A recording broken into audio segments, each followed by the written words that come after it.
Howdy guys, in this tutorial today I'm going to teach you how to use Boolean operations within Blender to cut an object into multiple different objects. This is very useful for 3D printing, and also in this video I'm going to teach you how to configure settings on BambuLabs. First we're going to start by adding a cube into our scene. Once that's added, you want to hit the G key, then hit the X key to grab it along the X axis. Now we want to select the S key and scale it up. Now we're going to select the Z key and then bring it up along the Z axis.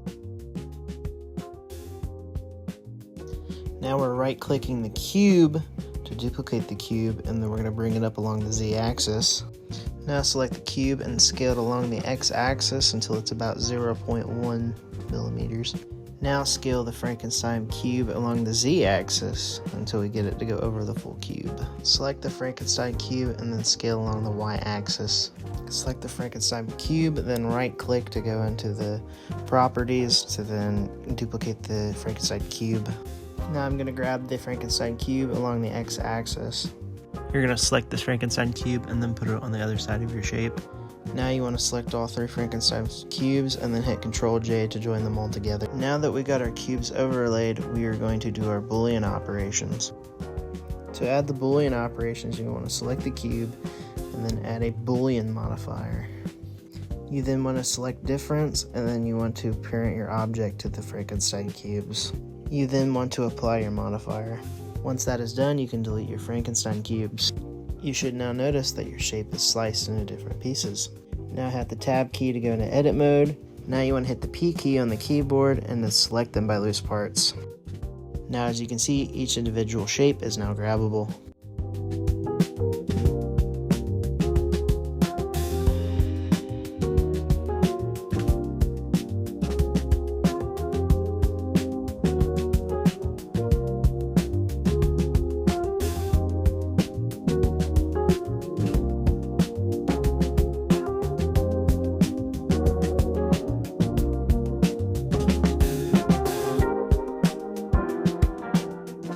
Now you want to select the Data Properties tab.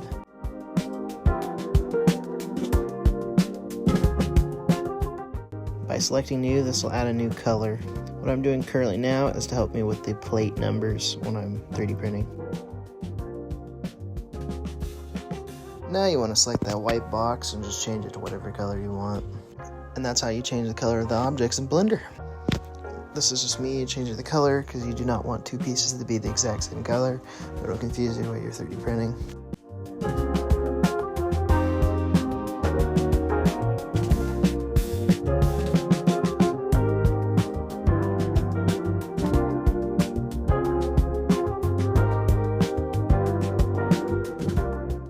Now I'm going to select the object that I want to key my parent object with. As you can see, this object has already been keyed in numerous points.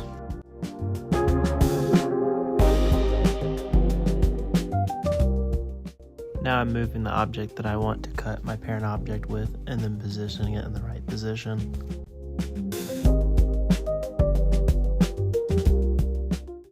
The R key is how you rotate your object.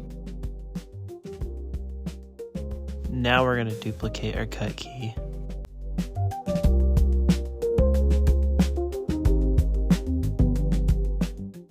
Here I'm making sure the cut keys are not protruding outside of her. Now I'm going to duplicate the cut key again and bring it along the Z axis, and then again along the X axis, and then along the Z axis again.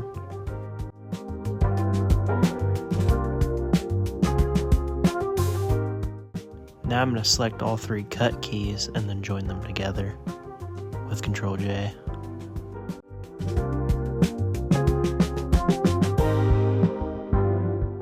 Now select the parent object that you want to cut, then add a Boolean modifier.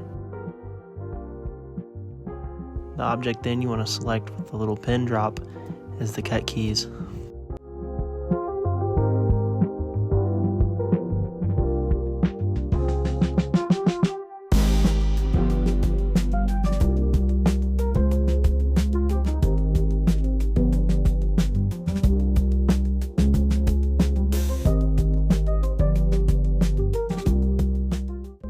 Now you want to delete your cut keys.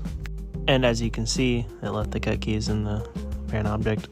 Now I'm going to teach you how to export the objects into BambuLabs. Start by selecting an object, then you want to hit Control-I, then H.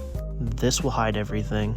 Now you want to hit File, then Export as an STL file, and then name it in whatever folder that you will remember.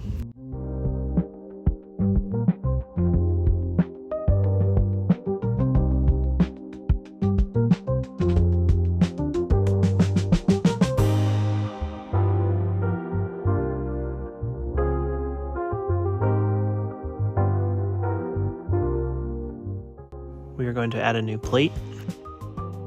You then want to click the File tab and then import the object that you exported from Blender. Then you want to click that Open key. As you can see, this model has broken geometry.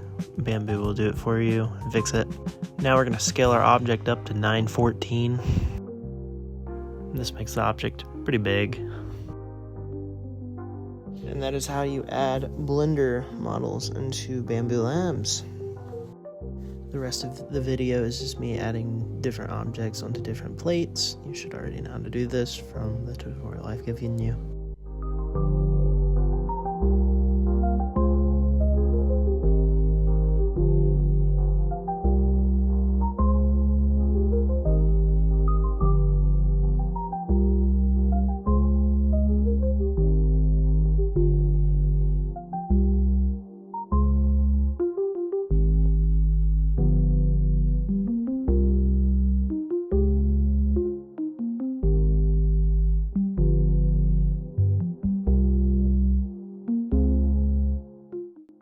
For my print settings, I'm using 5 wall loops, and then I'm using gyroid infill, arcane walls. Also, the gyroid infill is at 5%. Support is also enabled, auto support with no rafts. Also, thank you for watching, and consider subscribing. We're going to be doing some pretty cool stuff.